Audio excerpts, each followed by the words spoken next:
السلام عليكم ورحمة الله وبركاته. الحمد لله رب العالمين،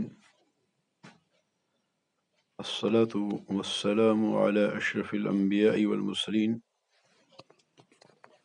نبينا محمد وعلى آله وأصحابه أجمعين.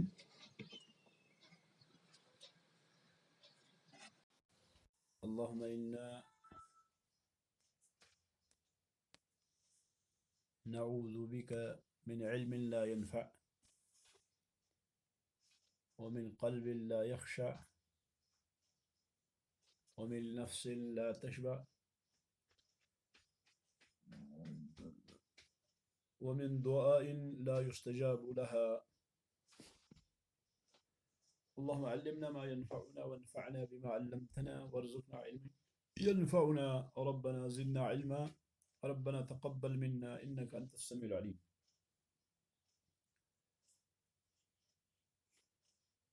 شیخ الاسلام فرماتے ہیں فإن قال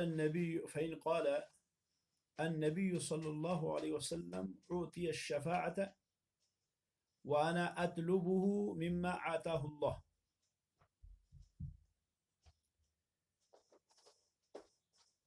اگر کوئی یہ کہے کہ نبی علیہ الصلاۃ والسلام کو شفاعت کا حق دیا گیا ہے، اور جو حق اللہ رب العالمین نے نبی علیہ الصلاۃ والسلام کو دیا تو میں وہی آپ سے مانگتا ہوں، اس میں کیا قباحت ہے؟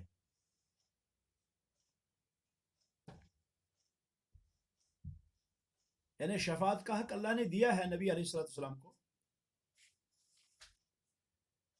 تو اگر میں وہ حق جو اللہ رب العالمین نے نبی علیہ الصلاۃ والسلام کو عطا فرمایا ہے، میں اسی میں سے آپ سے مانگوں کہ مجھے کیجئے شفاعت، تو اس میں کیا برائی ہے؟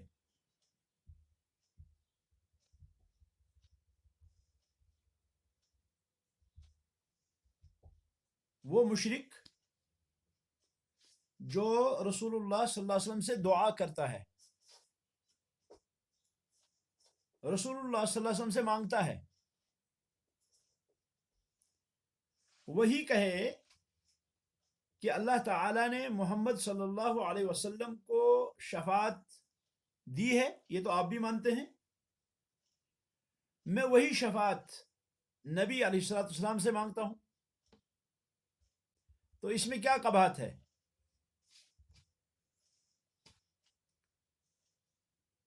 تو اس کا جواب یہ ہے، تین طرح اس کا جواب ہے، یعنی تین وجہ سے اس سوال کا جواب ہے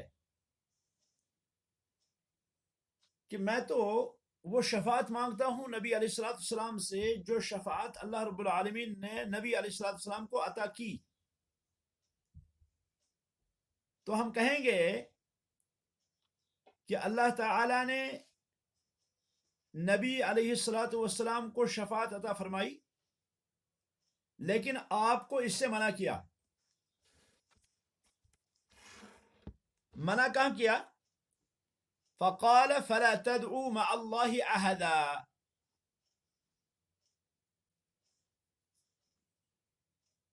اللہ تعالیٰ نے فرمایا وَأَنَّ الْمَسَاجِدَ لِلَّهِ فَلَا تَدْعُوا مَعَ اللَّهِ أَحَدًا، مساجد اللہ کی ہیں تو تم اللہ کے ساتھ کسی اور کو نہ پکارو۔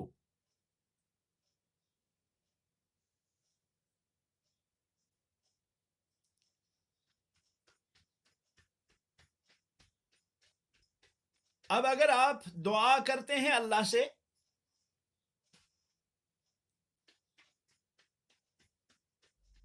کہ اللہ رب العالمین نبی علیہ الصلوۃ والسلام کی شفاعت آپ کے بارے میں قبول فرمائے، تو آپ پھر اطاعت کریں، آپ پھر اللہ رب العالمین کا یہ فرمان مانیں فلا تدعوا مع اللہ احدا، کہ تم اللہ کے ساتھ کسی اور کو مت پکارو دعا کے اندر.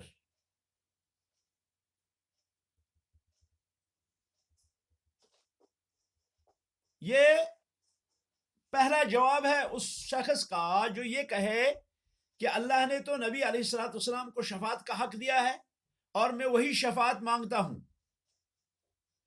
کیونکہ مانگنے سے اللہ رب العالمین نے منع کیا کسی سے بھی، فلا تدعو مع اللہ احدا.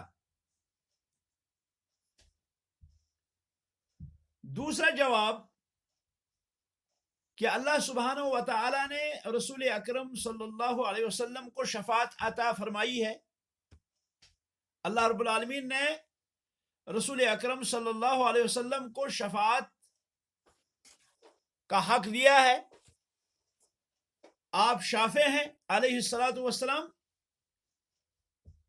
لیکن اللہ رب العالمین کی اجازت کے بغیر رسول اکرم صلی اللہ علیہ وسلم شفاعت نہیں کریں گے. رسول اکرم صلی اللہ علیہ وسلم تب شفاعت کریں گے جب اللہ اجازت دے گا.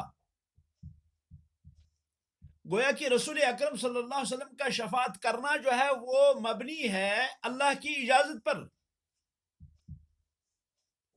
جب اللہ رب العالمین اجازت دیں گے تو محمد الرسول اللہ صلی اللہ علیہ وسلم شفاعت کریں گے. اور شفاعت کس کو کریں گے؟ شفاعت اس کو کریں گے جس سے اللہ خوش ہو. یعنی شفاعت کریں گے محمد الرسول اللہ صلی اللہ علیہ وسلم اللہ کی اجازت سے، اور اللہ کی اجازت کے بعد اس شخص کے لیے شفاعت کریں گے جس شخص سے اللہ راضی ہو. اب اگر کوئی شخص مشرک ہو تو اللہ رب العالمین اس سے راضی نہیں ہوں گے. اس کا معنی یہ ہوا کہ اللہ رب العالمین پھر ان کی شفاعت کی بھی اجازت نہیں دیں گے. مشرک کے بارے میں اللہ رب العالمین شفاعت کی اجازت نہیں دیں گے کیونکہ اس سے راضی ہیں ہی نہیں اللہ رب العالمین. اللہ تعالیٰ نے فرمایا سورہ انبیاء کے اندر آیت نمبر 28، وَلَا يَشْفَعُونَ إِلَّا لِمَنِ ارْتَضَى. وَلَا يَشْفَعُونَ کی شفاعت کرنے والے شفاعت نہیں کریں گے. یشفعون یہ فعل اور فاعل ہے، واو فاعل، یہ واو جمع ہے، یعنی شفاعت کرنے والے شفاعت نہیں کریں گے الا مگر لمن ارتضی اس شخص کے لیے جس سے اللہ راضی ہو.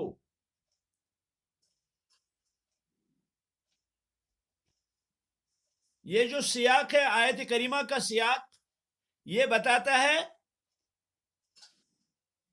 کہ اس میں حصر ہے اس آیت کریمہ کے اندر کہ شفاعت نہیں کریں گے مگر وہ اس کے لیے الا لمن مگر اس شخص کے لیے جس سے اللہ رب العالمین راضی ہو.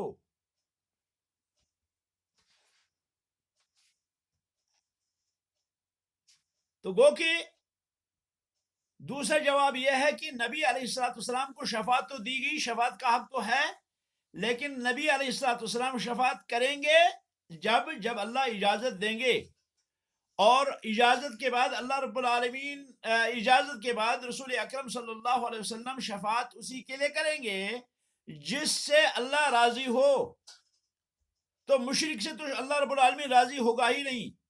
اللہ رب العالمین شرک اور کفر کو بندے سے پسند نہیں کرتا. اللہ رب العالمین بندے سے ایمان چاہتا ہے.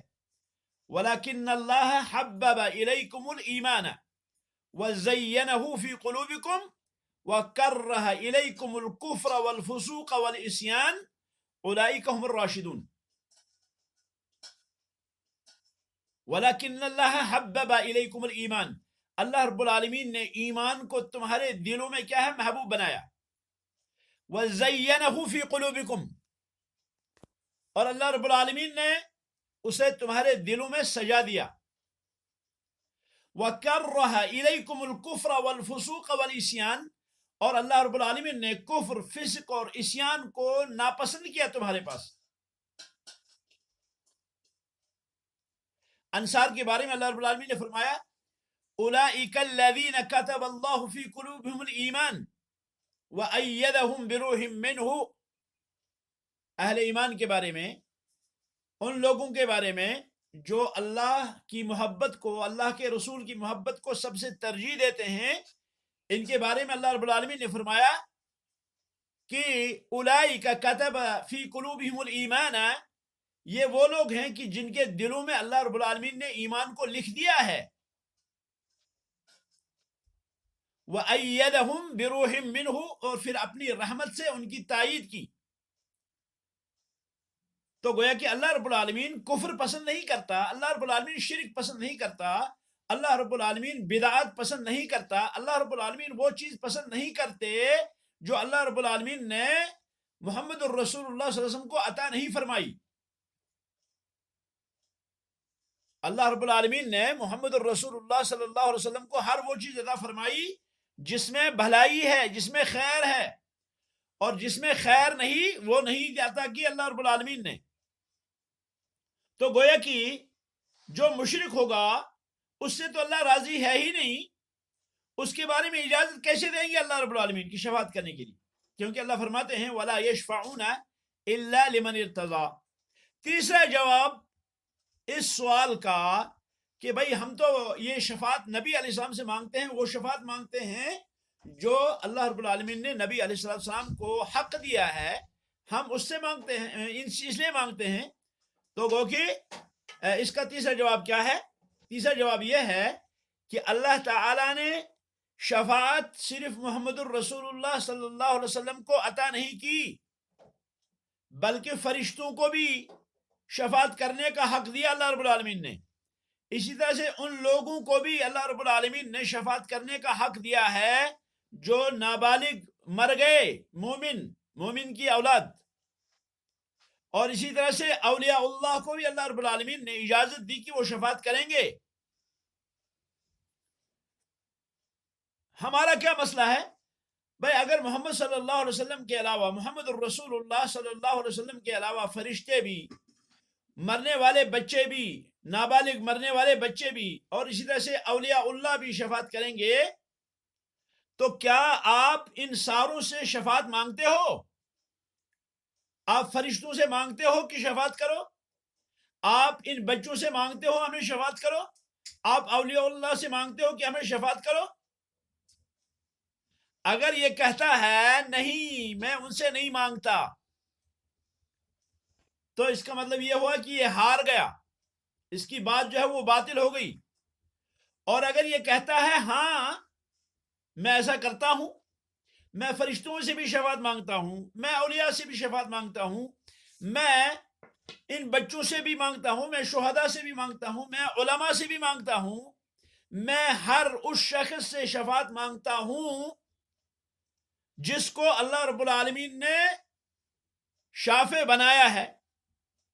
اگر یہ کہتا ہے اور کہتا ہے کہ ہاں میں ایسا کرتا ہوں، تو ہم اسے کہیں گے کہ بھئی یہی تو صالحین کی عبادت ہوئی، صالحین کی تو عبادت یہی ہو گئی، نیک لوگ جو ہیں ان کی عبادت تو یہی ہوئی۔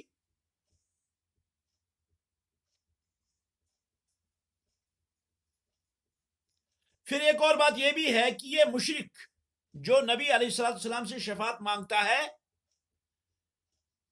وہ رسول اکرم صلی اللہ علیہ وسلم سے یہ نہیں چاہتا کہ رسول اکرم صلی اللہ علیہ وسلم اس کے بارے میں شفاعت کریں۔ اگر اس کا مقصد یہ ہوتا کہ رسول اکرم صلی اللہ علیہ وسلم میری شفاعت کریں، تو پھر وہ دعا کرتا ہے اللہم شفع فی نبیک محمد صلی اللہ علیہ وسلم، اے اللہ میرے بارے میں اپنے نبی محمد الرسول اللہ صلی اللہ علیہ وسلم کی شفاعت کو قبول فرما۔ وہ اللہ سے تو مانگتا ہی نہیں، وہ مانگتا ہے رسول اکرم صلی اللہ علیہ وسلم سے۔ وہ اللہ کو چھوڑ کر اللہ کے غیر سے دعا کر رہا ہے، وہ غیر اللہ سے دعا کر رہا ہے، اور غیر اللہ سے دعا کرنا جو ہے یہ شرک اکبر ہے، غیر اللہ سے مانگنا یہ شرک اکبر ہے، اور یہ شرک اکبر جو ہے یہ ملت اسلامیہ سے خارج کر دیتا ہے آدمی کو۔ تو یہ شخص اللہ کے علاوہ کسی اور سے یہ کیسے دعا کرتا ہے کہ وہ شفاعت کرے اللہ کے پاس، اللہ سبحانہ و تعالیٰ کے پاس؟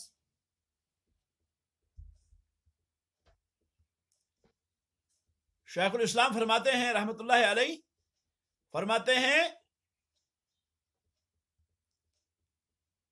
فَإِذَا كُنْتَ تَدْعُو اللَّهَ أَنْ يُشَفِّعَ نَبِيَّهُ فِيكَ فَأَتِيهُ فِي قَوْلِهِ، اگر تم یہ دعا کرتے ہو اللہ سے کہ اللہ جو ہے وہ آپ کے بارے میں اپنے نبی علیہ الصلوۃ والسلام کی شفاعت کو قبول کرے،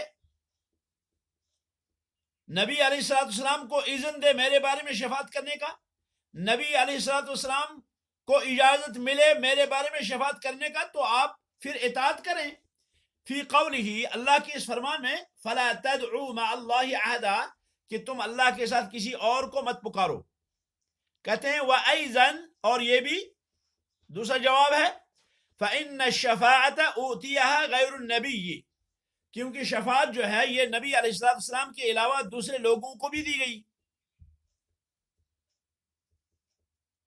فَصَحَّ أَنَّ الْمَلَائِكَةَ يَشْفَعُونَ، تو صحیح حدیث سے ثابت ہے کہ ملائکہ بھی شفاعت کریں گے، وَالْأَوْلِيَاء يَشْفَعُونَ، اور اولیاء بھی شفاعت کریں گے، وَالْأَفْرَاد يَشْفَعُونَ، اور وہ بچے جو نابالغ اس دنیا سے چلے گئے ہیں وہ بھی شفاعت کریں گے۔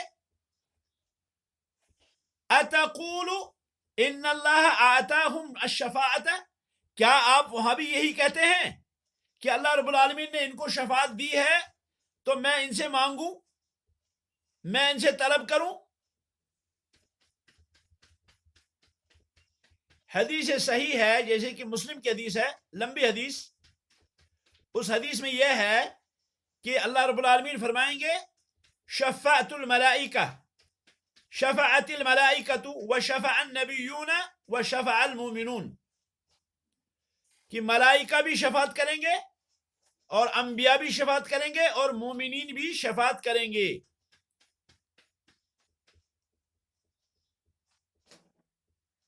کتاب الایمان باب معرفت طریق الرؤیہ، صحیح مسلم کتاب الایمان باب معرفت طریق الرؤیہ۔ تو یہ حدیث صحیح ہے کہ فرشتے بھی شفاعت کریں گے، انبیاء بھی شفاعت کریں گے اور مومنین بھی شفاعت کریں گے، اور اسی طرح سے یہ جو افراد شفاعت کریں گے اس بارے میں بھی حدیث صحیح ہے۔ ابو ہریرہ رضی اللہ عنہ فرماتے ہیں کہ نبی علیہ السلام نے فرمایا لا يموت لمسلم ثلاثة من الولد فيلج النار الا تحلة القسم، کہ جس بھی مسلمان کے 3 بچے مر گئے پھر وہ جہنم میں داخل ہو ناممکن ہے سوائے قسم کو حلال کرنے کے لیے، قسم کو حلال کرنے کے لیے۔ اللہ رب العالمین نے فرمایا وَإِن مِّنكُمْ إِلَّا وَارِدُهَا كَانَ عَلَى رَبِّكَ حَتْمًا مَقْضِيًّا، وَإِن مِّنكُمْ إِلَّا وَارِدُهَا، اللہ فرماتے ہیں تم میں سے کوئی ایسا نہیں جو جہنم میں نہیں جائے گا، إِلَّا وَارِدُهَا، جو تم میں سے کوئی بھی ایسا نہیں جو جہنم میں نہیں جائے گا۔ یہ اللہ رب العالمین کا حتمی فیصلہ ہے۔ اس کی تفسیر میں سورۃ مریم کی اس آیت کی تفسیر میں علماء کہتے ہیں کہ یہاں مراد جو ہے وہ ہے پل صراط، چونکہ پل صراط جو ہے وہ جہنم کی پیٹھ پہ رکھا جائے گا، جہنم کے اوپر سے جو ہے رکھا جائے گا، وہ پل ہوگا جہنم کے اوپر اور اسی سے گزرنا ہوگا۔ اس سے گزرنے کے بعد پھر جو ہے آگے جنت آئے گی، اور جنت بھی وہاں پر بھی کیا ہے، وہاں پر بھی جنت میں جانے کے لیے شفاعت ہوگی، جیسے اللہ رب العالمین نے فرمایا وَسِيقَ الَّذِينَ اتَّقَوْا رَبَّهُمْ إِلَى الْجَنَّةِ زُمَرًا حَتَّى إِذَا جَاءُوهَا وَفُتِحَتْ أَبْوَابُهَا، یہ وَفُتِحَتْ أَبْوَابُهَا جو ہے وَفُتِحَتْ أَبْوَابُهَا جہنم کے بارے میں اللہ رب العالمین نے اس سے پہلے فرمایا فُتِحَتْ أَبْوَابُهَا، وہاں واو نہیں ہے، لیکن جب جنت کا ذکر آیا تو جنت میں فرمایا وَفُتِحَتْ أَبْوَابُهَا، اور دروازے کھولے جائیں گے، یعنی جنت کے دروازے بند ہوں گے تو وہاں بھی رسول اکرم صلی اللہ علیہ وسلم شفاعت کریں گے کہ جنت کے دروازے جو ہے وہ کھولے جائیں تاکہ لوگ جو ہیں وہ کہیں وہ جنت میں داخل ہوں. تو یہ تب ہوگا یہ پل صراط کو عبور کرنے کے بعد. اور پل صراط جو ہے یہ جہنم کے اوپر جو ہے لگا ہے. تو اس لیے یہاں پہ اللہ نے فرمایا وَإِن مِّنكُمْ إِلَّا وَارِدُهَا، تم میں سے کوئی ایسا نہیں جو وہاں سے نہ گزرے، یعنی ہر کسی کو گزرنا ہے. گزرنے والوں کی مختلف حالات ہوں گی. کوئی تیز رو گھوڑوں کی طرف گزرے گا، کوئی چلتے ہوئے گزرے گا، کوئی جو ہے گھسیٹتے ہوئے گزرے گا، اور کوئی جو ہے وہ بجلی کی چمک کی طرح گزرے گا، اور کوئی جو ہے وہ نظر کی تیزی کی طرح گزرے گا. مختلف جو ہے کیا ہوں گے، مختلف حالات ہوں گے. اللہ رب العالمین ہمیں تیز رو بلکہ اس طرح سے ہمیں گزرنے کی توفیق دے جو بجلی کی طرح ہو. ایمان ہمیں عطا فرمائے، ایسا ایمان کہ جو ہمارے لیے اس پل صراط سے گزرنے کے لیے جو ہے ذریعہ بنے، کامیاب ترین ذریعہ بنے. تو اللہ تحلت القسم جو فرمایا رسول اکرم صلی اللہ علیہ وسلم نے اس حدیث کے اندر، فرمایا کہ جس مسلمان کے 3 بچے مر جائیں بچپنے میں تو پھر وہ جہنم میں داخل ہو، یہ ناممکن ہے، کیونکہ وہ بچے اس کے بارے میں شفاعت کریں گے. اللہ تحلت القسم، مگر آدمی جو ہے وہ صرف قسم کو حلال کرنے کے لیے گزرے گا، یعنی جہنم کے متن کے علامت جہنم، یہ جو جسر ہے، یہ جو پل ہے جہنم کے اوپر، اس پر گزرنے کو یہاں کیا ہے، تحلت القسم کہا گیا ہے. یہ حدیث بخاری کے اندر موجود ہے. اور ابو سعید کی خدری میں ہے، ابو سعید خدری کی حدیث میں ہے لم یبلغوا الہنس، لم یبلغوا الہنس، کہ جو بلوغ کو نہیں پہنچے. تو گویا کہ یہ افراد بھی کیا ہے، ان کے بارے میں بھی صحیح حدیث ہے. تو کہتے ہیں شیخ رحمۃ اللہ علیہ کہ والافراد یشفعون، فرشتے بھی شفاعت کریں گے، اولیاء بھی شفاعت کریں گے، افراد بھی شفاعت کریں گے. کیا آپ کہتے ہیں، کیا آپ یہ کہتے ہیں، یعنی مشرک کو جواب دے رہے ہیں، کیا آپ یہ کہتے ہیں کہ ان اللہ آتاہم الشفاعہ، کہ اللہ رب العالمین نے ان کو شفاعت دی ہے، شفاعت کا حق دیا ہے. فاطلبها منکم، فاطلبها منکم، تو میں پھر ان سے مانگتا ہوں شفاعت. یعنی کیا میں افراد سے شفاعت مانگتا ہوں، کیا میں اولیاء سے بھی شفاعت مانگتا ہوں، کیا میں فرشتوں سے بھی شفاعت مانگتا ہوں؟ تو جواب ہے نہیں، ایسا نہیں ہے. اب اگر کوئی یہ کہتا ہے کہ نہیں میں ایسا کرتا ہوں، میں افراد سے بھی شفاعت مانگتا ہوں، میں شہداء سے بھی شفاعت مانگتا ہوں، میں اولیاء سے بھی شفاعت مانگتا ہوں، میں محمد الرسول اللہ صلی اللہ علیہ وسلم سے بھی شفاعت مانگتا ہوں، تو اس کا قول جو ہے کہتے ہیں فَإِن قُلْتَ هَذَا رَجَعْتَ إِلَى عِبَادَةِ الصَّالِحِينَ، اگر آپ اسی بات کے قائل ہیں، یہی عقیدہ آپ کا ہے، تو پھر تو آپ نے نیکوکار لوگوں کی عبادت کی، ان نیکوکار لوگوں کی کہ اللہ رب العالمین نے ذکر کیا اپنی کتاب میں. اور اگر آپ یہ کہتے ہیں کہ نہیں میں ایسا نہیں کرتا، میں ان سے شفاعت نہیں مانگتا، تو بطل قولک، تو آپ کی بات جو ہے وہ پھر باطل ہوئی. آتاہ اللہ الشفاعت وانا اطلبہ مما آتاہ اللہ، یعنی جو آپ کہتے ہیں کہ اللہ رب العالمین نے محمد الرسول اللہ صلی اللہ علیہ وسلم کو شفاعت دی ہے، اور میں آپ سے طلب کرتا ہوں وہ جو آپ کو اللہ نے دیا. تو گویا کہ اس شبہ کے اندر ان کا جو شبہ ہے اس کو 3 طریقوں سے رد کیا گیا ہے. 3 طریقوں سے اس شبہ کی تردید کی گئی، 3 طریقوں سے اس شبہ کو ختم کیا گیا. شبہ یہ تھا کہ بھائی شفاعت جو ہے وہ اللہ نے دی ہے محمد الرسول اللہ صلی اللہ علیہ وسلم کو یا کسی اور کو، اب میں یہ شفاعت جو ہے ان سے مانگ رہا ہوں اس لیے کہ اللہ نے ان کو دی ہے.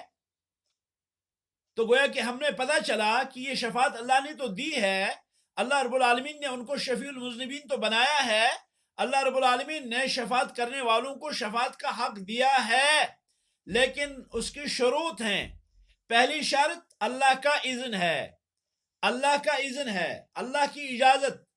ولا يشفعون الا لمن ارتضى من ذا الذي يشفع عنده الا باذنه، من ذا الذي يشفع عنده الا باذنه، کون ہے جو اللہ رب العالمین کے پاس شفاعت کرے گا الا باذنہ، مگر اللہ کے اذن سے۔ دوسری جگہ فرمایا اللہ رب العالمین نے وَكَم مِّن مَلَكٍ فِي السَّمَاوَاتِ لَا تُغْنِي شَفَاعَتُهُمْ شَيْئًا إِلَّا مِن بَعْدِ أَن يَأْذَنَ اللَّهُ لِمَن يَشَاءُ وَيَرْضَى۔ سورۃ نجم کے اندر اللہ نے فرمایا وَكَم مِّن مَلَكٍ فِي السَّمَاوَاتِ وَالْأَرْضِ، کتنے فرشتے ہیں آسمانوں اور زمینوں میں، لا تغنی شفاعتهم شیئا، جن کی شفاعت کسی کام نہیں آئے گی، جن کی شفاعت کسی کام نہیں آئے گی، الا مگر من بعد ان یأذن اللہ، بعد اس کے کہ اللہ اجازت دے، لمن شاء، جس کے لیے چاہے، ویرضا، اور جس سے اللہ رب العالمین راضی ہو۔ وَكَم مِّن مَلَكٍ فِي السَّمَاوَاتِ وَالْأَرْضِ لَا تُغْنِي شَفَاعَتُهُمْ شَيْئًا إِلَّا مِن بَعْدِ أَن يَأْذَنَ اللَّهُ لِمَن يَشَاءُ وَيَرْضَى، جس کے لیے چاہے اللہ اور جس سے اللہ رب العالمین راضی ہو وہ کر سکتا ہے شفاعت، ورنہ ہر کوئی شفاعت نہیں کرے گا۔ تو گویا کہ یہ جو شافعین ہیں جن کے بارے میں نصوص صریحہ صحیحہ وارد ہیں، یہ ثابت ہے شفاعت ہے، لیکن شفاعت کریں گے شروط کے ساتھ۔ جس اللہ نے، جس نبی نے یہ بیان فرمایا کہ فلاں فلاں جو ہے وہ شفاعت کرے گا، اسی نبی نے اور اسی کے اللہ نے یہ بھی بیان فرمایا کہ شفاعت کی شروط ہیں، شفاعت کی شروط ہیں، کیونکہ کل للہ الشفاعت جمیعا، کل للہ الشفاعت جمیعا، آپ فرما دیں کہ شفاعت ساری کی ساری اللہ کا حق ہے، یہ اللہ کا خاص حق ہے شفاعت، یہ اللہ رب العالمین کا فضل ہے، یہ اللہ رب العالمین کا کرم ہے کہ اللہ رب العالمین کس کو شفاعت کرنے کا حق دے۔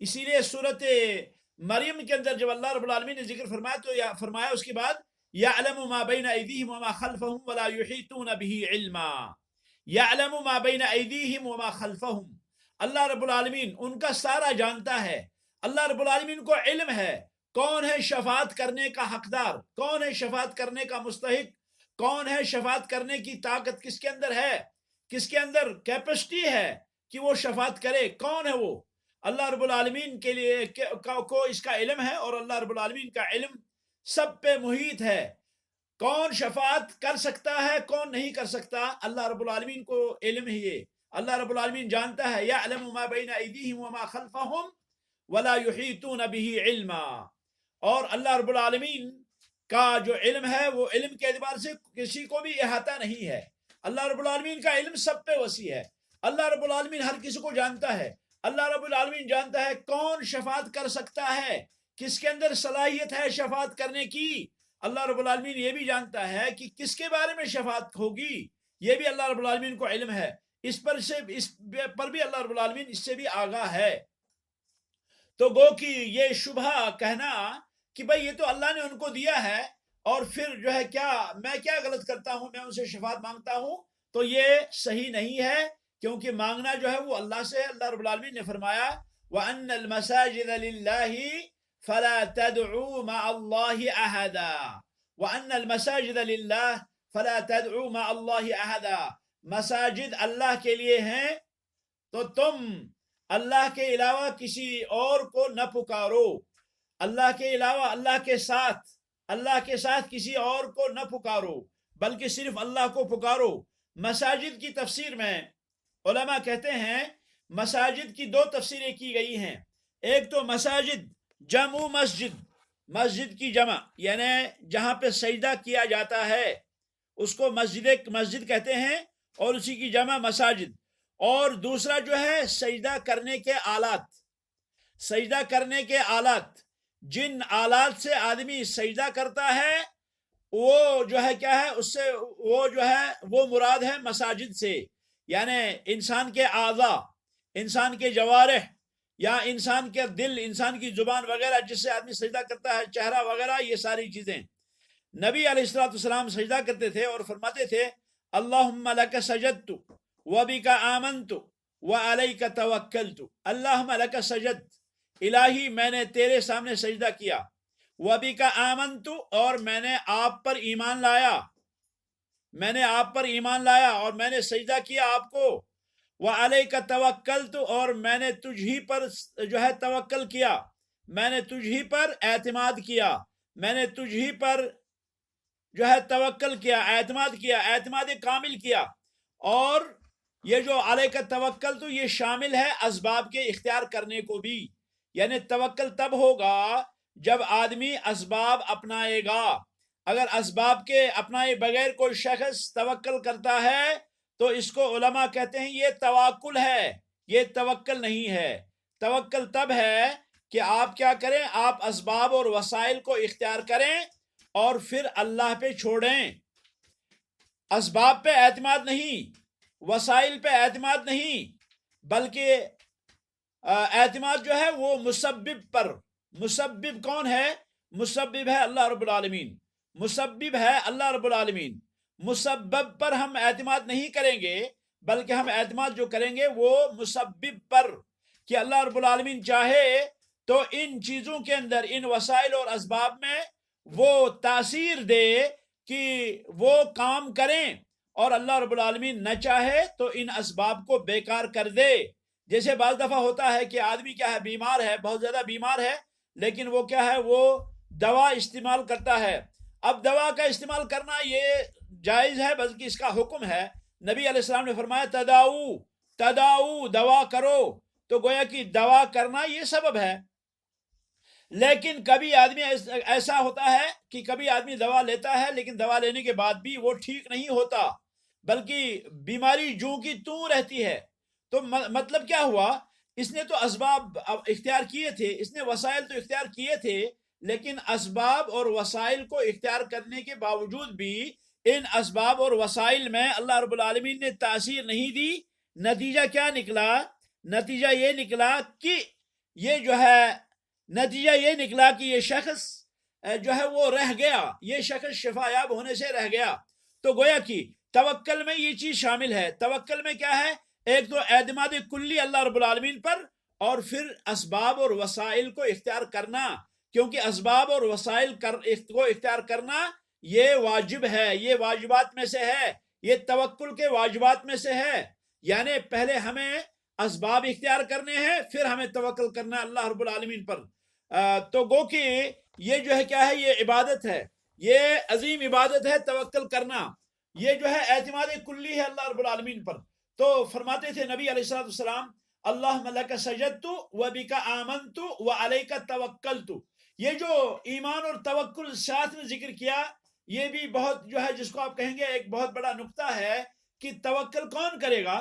توکل وہی کرے گا جس کو ایمان ہوگا، توکل وہی کرے گا جس کو ایمان کامل ہوگا۔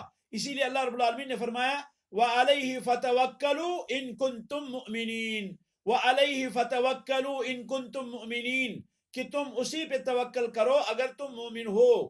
وَعَلَى اللَّهِ فَلْيَتَوَكَّلْ الْمُتَوَكِّلُونَ، اللہ نے فرمایا کہ تم توکل کرنے والے جو ہیں وہ اللہ پر ہی توکل کرتے ہیں۔ تو وَعَلَيْهِ فَتَوَكَّلُوا إِن كُنتُم مُؤْمِنِينَ، تم اسی پر توکل کرو اگر تم مومن ہو۔ تو گویا کہ توکل وہی کرے گا جس کو ایمان ہوگا۔ تو رسول اکرم صلی اللہ علیہ وسلم یہ کہتے تھے کہ اللہم لک سجدت وبک آمنت وعلیک توکلت، اس کے بعد فرماتے تھے سجد وجہیہ، سجد وجہیہ، میرا چہرہ جو ہے، میرے چہرے نے سجدہ کیا، میرے چہرے نے سجدہ کیا، چہرہ میرا جو ہے وہ سجدہ ریز ہے، میرا چہرہ جو ہے وہ سجدے میں ہے، سجد وجہیہ۔ اس کے بعد فرمایا للذی، اس ذات ذوالجلال کے لیے، میرا سجدہ، میرا چہرہ سجدہ ریز ہے اس ذات ذوالجلال کے لیے، الذی خلقہ، جس نے اس چہرے کو بنایا، جس نے اس چہرے کو بنایا، وشق سمعہ وبصرہ، وشق سمعہ وبصرہ، اور پھر اس کی آنکھیں اور کان نکالے، چہرے میں کان اور آنکھیں نکالی۔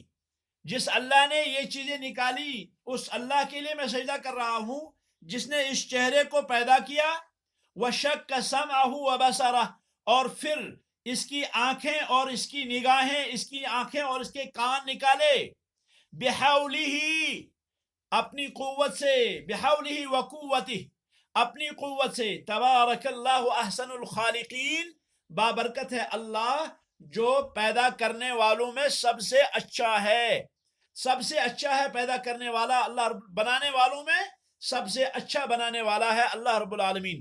تو رسول اکرم صلی اللہ علیہ وسلم جو ہے سجدے میں یہ کہتے تھے، اور فرمایا رسول اکرم صلی اللہ علیہ وسلم نے انما امرت ان اسجد علی سبعۃ اعظم، امرت، مجھ کو حکم دیا گیا ہے، ان اسجد، کہ میں سجدہ کروں، علی سبعۃ اعظم، 7 ہڈیوں پر، 7 ہڈیوں پر سجدہ کرنے کا مجھے حکم دیا گیا ہے۔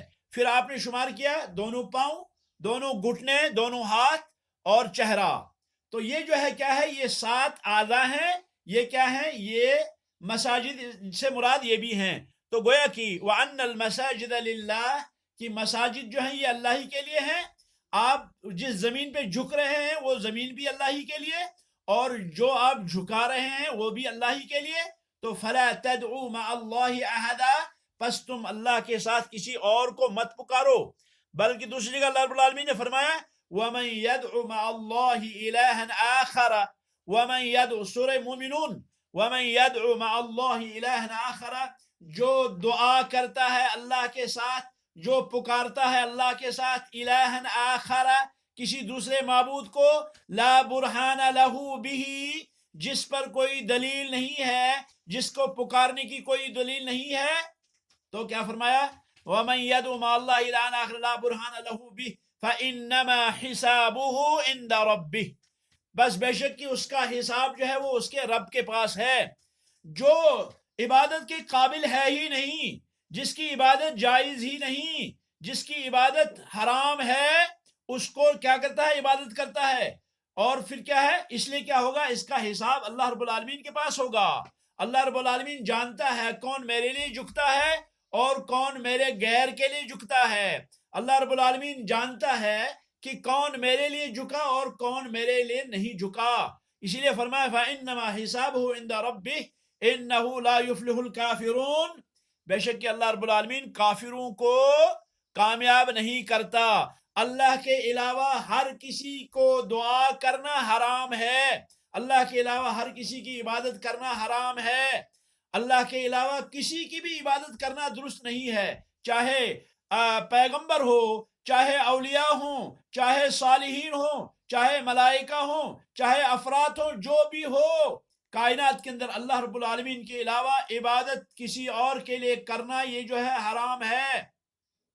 اور جو کرتا ہے اللہ کے علاوہ کسی اور کے لیے عبادت، تو اللہ رب العالمین اس کو کیا ہے، اس کو اللہ رب العالمین عذاب کریں گے، اللہ رب العالمین اس کو جو ہے سزا دیں گے۔